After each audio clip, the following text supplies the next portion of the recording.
어제까지는 1년 한 해 동안에 하나님 앞에서 지켜야 될 절기들에 대한 이야기를 모세를 통해서 이스라엘 백성들에게 하셨죠. 이제 오늘은 등잔불과 진설병에 대한 이야기로부터 오늘 이야기가 시작돼요. 회막 안 증거계 휘장 밖에서 이 감람이라고 하는데요. 감람은 올리브 열매의 올리브. 이 올리브로 만든 순결한 기름으로 저녁부터 아침까지 등불을 켜두도록 하나님께서 명령하시죠. 항상 켜두라고 말씀을 하세요. 예외가 없죠. 이렇게 하는 것이 영원한 규례라 이렇게 말씀을 하시죠. 여러분, 회막은 하나님이 임재하시고 또 하나님이 함께 하시는 곳의 상징이에요. 항상 회막 안을 밝게 함으로 이스라엘 백성들이 밤에도 그 회막을 보면서 무엇을 생각했을까요? 하나님이 우리와 함께 하고 계시는 것.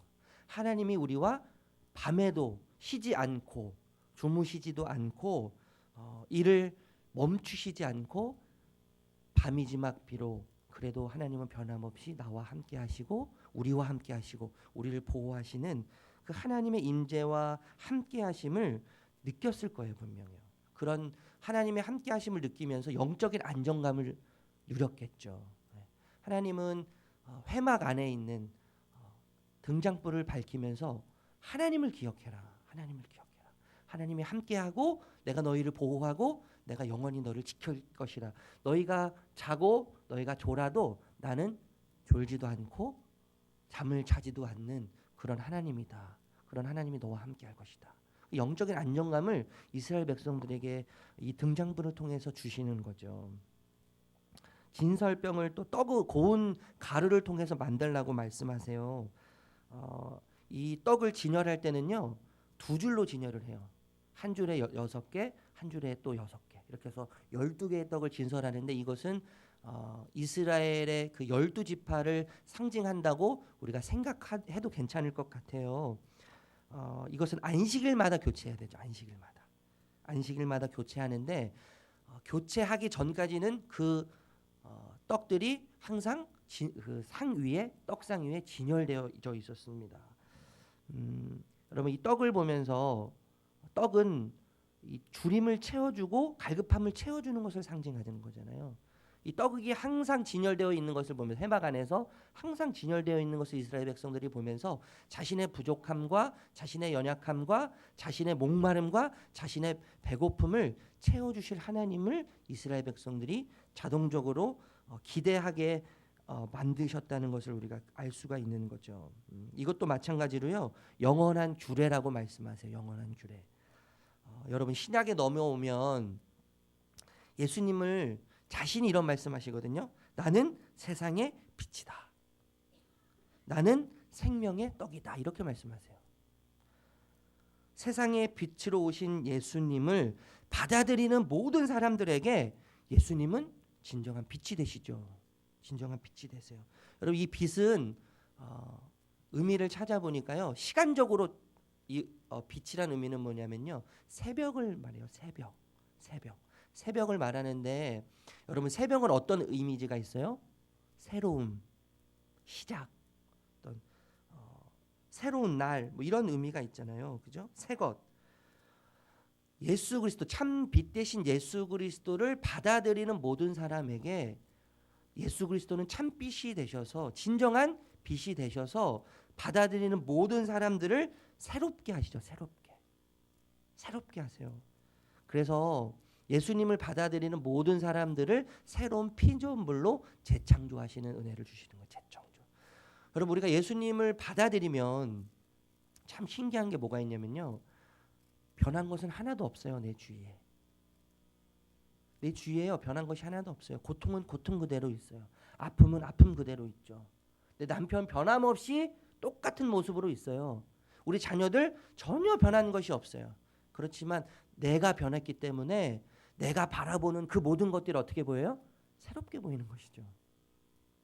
새롭게 하시는 참된 빛 대신 모든 것에 새로움을 주시는 그 주님께서 나를 새롭게 하심으로, 나를 새로운 피조물 되게 하심으로 내가 바라보는 모든 것들을 새롭게 하시는 거예요.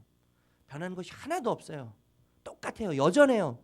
그렇지만 나를 새롭게 하신 주님의 은혜. 그리고 우리가 매일매일 새로운 피조물로 살아갈 수 있는 은혜는 참 빛 대신 주님을 매일매일 내 안으로 모셔드리는 거죠. 내 안으로 참 빛 대신 주님을 모셔드릴 때 변한 게 없어요. 아픈 게 그대로예요. 아니 어쩌면 더 아플 수도 있죠. 암병이 전이 돼서 다른 장기로 전이 돼서 더 고통스러운 환경에 놓일 수도 있어요. 우리 사업이 꼬여서 우리 자녀의 삶이 꼬이고 우리의 삶이 뒤틀어져서 더 고통스러운 시간이 올 수 있고 더 괴로운 시간이 올 수 있어요. 얼마든지요. 그렇지만 주님이 나를 새롭게 하셔서 그것을 바라보게 하시는 새로운 믿음의 눈을 우리에게 열도록 만들어 주시는 거죠. 그럼 예수님 믿는다는 것은 뭐 슈퍼맨처럼 우리가 모든 일을 다 하고 뭐 기적 같은 일이 매일 벌어지고 그런 것을 말하는 게 예수님 믿는 것이 아니잖아요. 예수님 믿으면 달라지는 거 하나도 없어요, 여러분. 똑같아요. 우리 가정도 똑같고 우리 앞에 펼쳐져 있는 게 똑같아요, 여러분. 똑같아요. 그렇지만 날마다 나를 새롭게 하시는 주님의 은혜. 날마다 나를 새롭게 하시는 주님의 은혜. 그 은혜가 또 다른 사람들을 바라보고 내 주변을 바라보고 내 자신을 바라보는 나의 눈빛을 새롭게 하시는 거예요. 그래서 여러분 우리에게 날마다 새롭게 하시는 주님의 은혜가 필요한 것이죠. 주님의 은혜요. 주님의 은혜. 날마다 새롭게 하시는 주님의 은혜. 이 세상의 빛 대신 주님의 새롭게 하시는 은혜가 오늘 이 새벽 가운데 넘치시기를 주님의 이름으로 축복합니다. 예수님은 생명의 떡이시죠. 생명의 떡. 떡은 배고픔을 달래주고 갈급함을 채워주는 거예요. 여러분 세상의 떡은요 임시적이에요. 아주 잠깐이에요. 일시적이고 한시적이죠. 그러나 생명의 떡 대신 예수님은 자신을 떡으로 내어주심으로 인해서 그 떡을 먹는 모든 자들에게 근본적인 배고픔과 갈급함을 영원히 해결해 주셨죠. 영원히. 그래서 여러분 주님을 떡으로 먹는 자는 생명의 떡으로 먹는 자는 영원히 배고프지 않을 수 있어요. 왜냐하면요 그 속에 참된 부유함이 있지 않습니까? 그 속에 영원한 만족이 있는 것이죠. 예수님이 전부시고 예수님이 모든 것 되셨는데 여러분 모든 것을 먹는 자는 모든 것을 소유한 자가 된 것이죠. 모든 것 대신 그 주님을 먹는 자는 모든 것을 소유한 자가 된 거예요. 더 이상 그 이상의 무엇이 필요하겠습니까, 여러분? 건강이 내게 없어도요. 왼수 같은 남편이 나에게 있어도 그렇게 말 안 듣는 자녀들이 우리에게 있어도 모든 것 대신 주님이 우리와 함께 계셔서 우리 삶의 에너지가 되시고 우리 삶의 근원이 되시고 우리 삶의 원동력이 되시면 그 주님을 먹음으로 인해서 전부를 소유하는 것이죠. 모든 것을 소유하는 거예요, 여러분. 예수님께서 제자들에게 이렇게 말씀하세요. 떡을 주시면서 이것은 내 몸이다.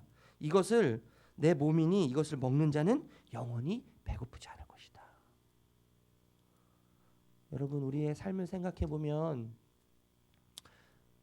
과거 10년 전에 비해서 5년 전에 비해서 50년 전에 비해서 우리 어렸을 때에 비해서 우리의 삶이 얼마나 풍요롭습니까? 그렇죠? 더 많이 가지고 있어요. 더 많이 누리고 있어요. 더 많은 것을 소유했어요. 우리는 이미. 그런데 우리는 늘 배고파요. 늘 목말라요. 늘 뭔가 부족한 것 같아요. 늘 뭔가 아쉬워요. 우리가 늘 배고프고 늘 목마르고 뭔가 아쉽고 늘 뭔가 부족한 것 같은 근본적인 이유가 뭘까요?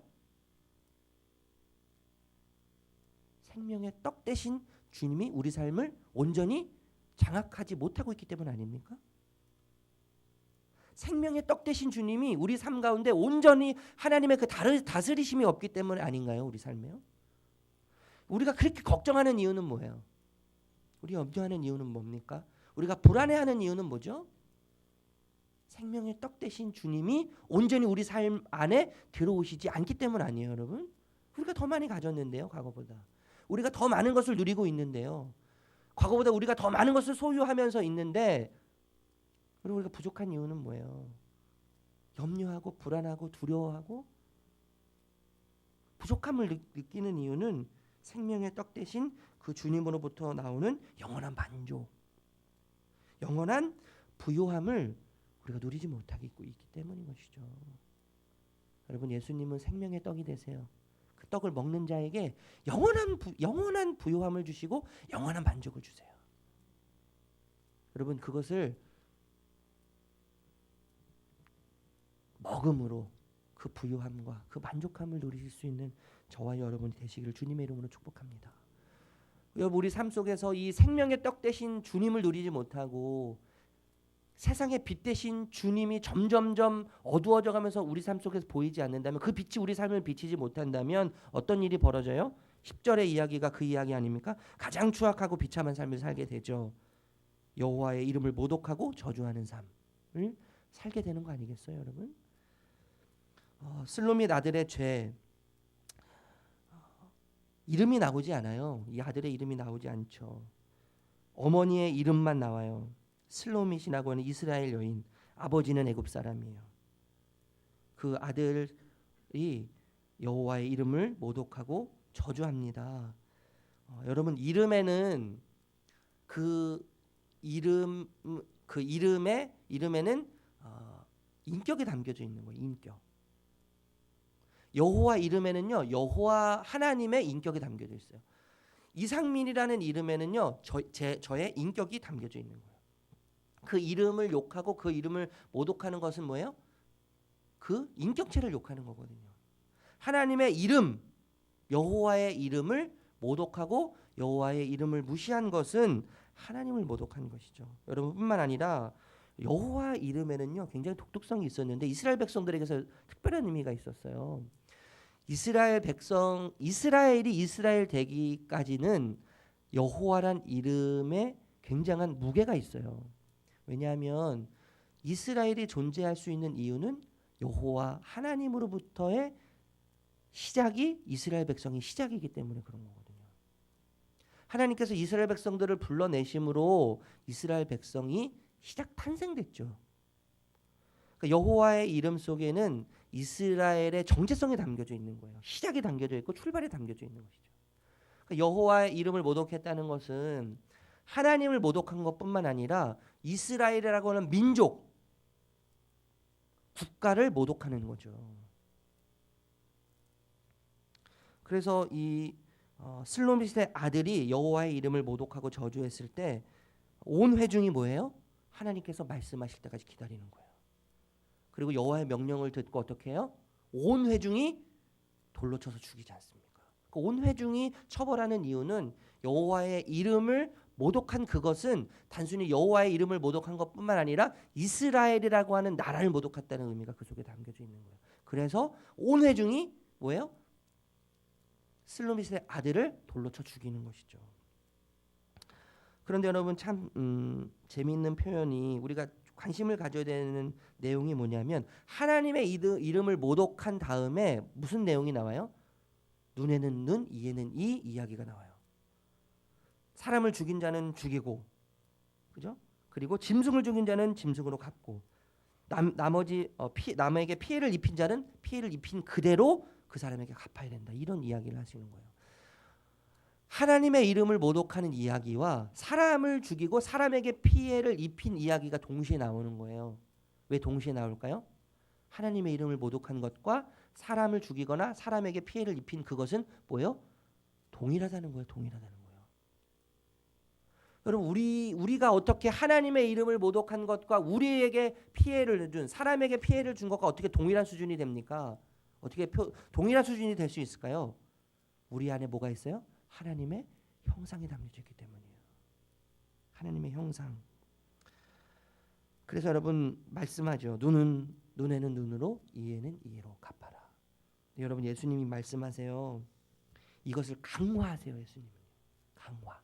더 강력하고 더 세게 예수님 말씀하세요. 뭐라고 말씀하시냐면요. 마태복음 5장 38절에서 44절. 제가 읽어드릴 테니까 여러분 한번 잘 들어보세요. 또 눈은 눈으로, 이는 이로 갚으라 하였다는 것을 너희가 들었으나 그렇게 하지 말라는 거죠. 나는 너희에게 이르노니 악한 자를 대적하지 말라. 누구든지 내 오른편 뺨을 치거든 왼편도 돌려대며 또 너를 고발하여 속옷을 가지고자 하는 자에게 겉옷까지 가지게 하며 또 누구든지 너로 억지로 오리를 가게 하거든 그 사람과 심리를 동행하고 내게 구하는 자에게 주며 내게 꾸고자 하는 자에게 거절하지 말라. 하나님은 모세를 통해서 눈은 눈으로 갚고 이는 이로 갚아라고 말씀하셨는데 예수님은 이것을 더 강화하세요. 더 강력하고 세게 말씀하세요. 오른뺨을 때리면 왼뺨을 그 사람의 오른뺨을 때리라고 말씀하시지 않고요. 오른뺨을 맞으면 너의 왼뺨을 대라고 말씀하시는 거예요.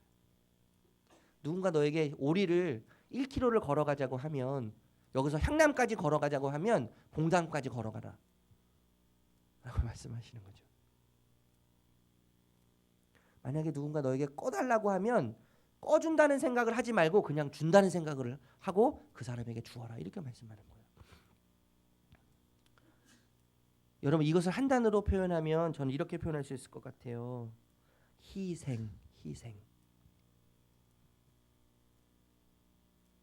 희생하라는 거예요. 희생. 여러분 예수님만큼 희생하신 분은 없으시잖아요. 그렇죠? 예수님만큼 희생하신 분은 없어요. 희생하실 이유가 없으신 분이 사실 예수님이시지 않습니까? 근데 나를 위해서요. 예수님 모든 것 다 희생하셨어요. 여러분 우리가 너무너무 하기 싫은 게 희생 아닙니까? 희생. 그렇죠? 조금이라도 손해보기 싫어하는 이기적인 나의 모습. 이 우리 속에 있어요. 정말 손해보기 싫어요. 내가 왜 손해봐야 되죠? 내가 왜 희생해야 되죠?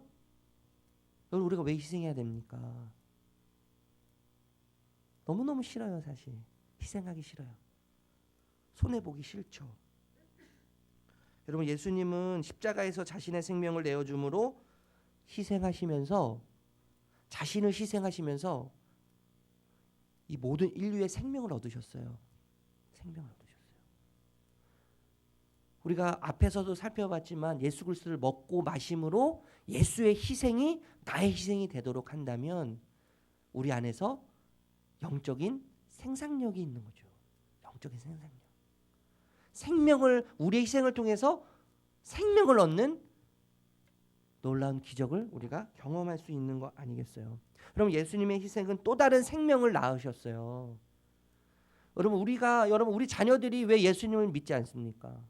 우리 남편이, 우리 아내가, 우리 주변 사람들이 예수님 믿지 않는 이유는 뭐예요?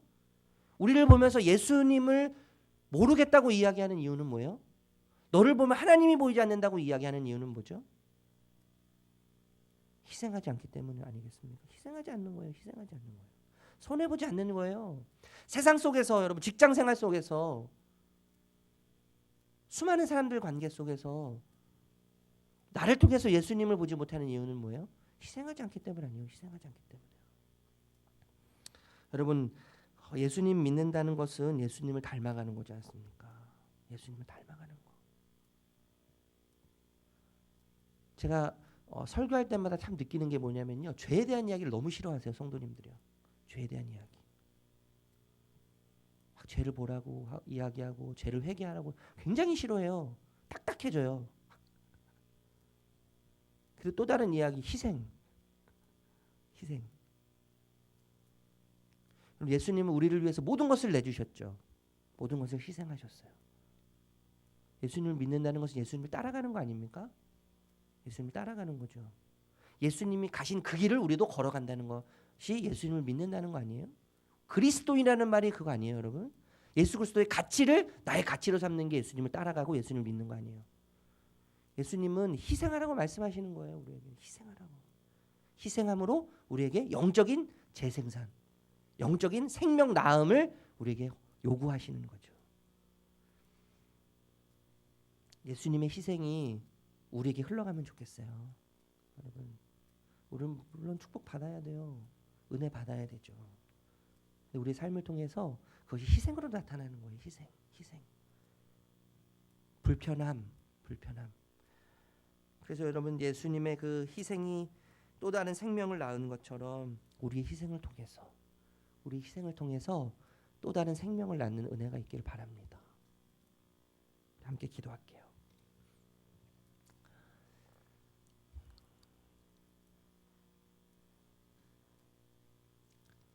세상이 빛이 되신 주님, 또 생명의 떡이 되신 주님, 그 주님을 우리에게 허락해 주시니 감사합니다. 하나님, 우리의 삶이 피폐하고 우리의 삶이 여전히 바뀐 것은 하나도 없이 늘 부족해 보이고 연약해 보이고 없어 보이고 늘 문제가 많아 보이는 그런 상황이지만, 하나님, 그 이유를 생각해 볼수록 우리는 예전에 비해서 더 많은 것을 누리고 있고 가지고 있고 소유하고 있는데, 그래도 여전히 우리 삶의 부족함을 느끼고 연약함을 느끼고 왠지 뭔가 없는 듯한 허전함을 느낍니다. 그 이유는 무언가가 없어서가 아니라, 부족해서가 아니라 세상의 빛 대신 주님의 빛이 우리 삶 가운데 더 밝게 빛나지 못하고 있기 때문이고, 생명의 떡 대신 주님을 우리가 매일매일 공급받지 못하는 이유 때문임을 우리가 다시 한번 생각하게 됩니다. 하나님, 오늘의 삶 가운데 이 세상의 빛 대신 주님의 빛이 나의 삶을 온전히 밝혀주는 은혜가 있게 하여 주시기 원합니다. 생명의 떡 대신 주님을 우리가 이 새벽에 먹음으로 주님을 우리 삶의 원동력으로 삼고 우리의 힘으로 삼고 우리의 힘의 원천으로 삼아서 그 생명의 떡 대신 주님을 먹음으로 인하여서 세상이 줄 수 없는 부요함과 또 그 풍부함을 누리면서 오늘 하루를 살아갈 수 있도록 주님 은혜 허락하여 주시기를 원합니다. 하나님, 이것을 누리지 못하면 우리는 추악한 삶, 비참한 삶을 살 수밖에 없습니다. 이 은혜 가운데 오늘 하루를 걸어가게 하시고, 하나님, 우리가 주님께서 말씀하신 것처럼 또 주님께서 희생하신 것처럼 우리가 희생함으로 인하여서 영적인 재생산, 사람을 살리고 사람을 세우고 사람을 일으키는, 그래서 우리 가정을 살리고 우리 남편을 살리고 우리 자녀들을 살리는 영적인 재생산이 있는 그런 은혜의 삶을 살아갈 수 있도록 주님께서 함께하여 주시고 주님께서 불쌍히 여겨 주시옵소서. 예수님의 이름으로 기도합니다.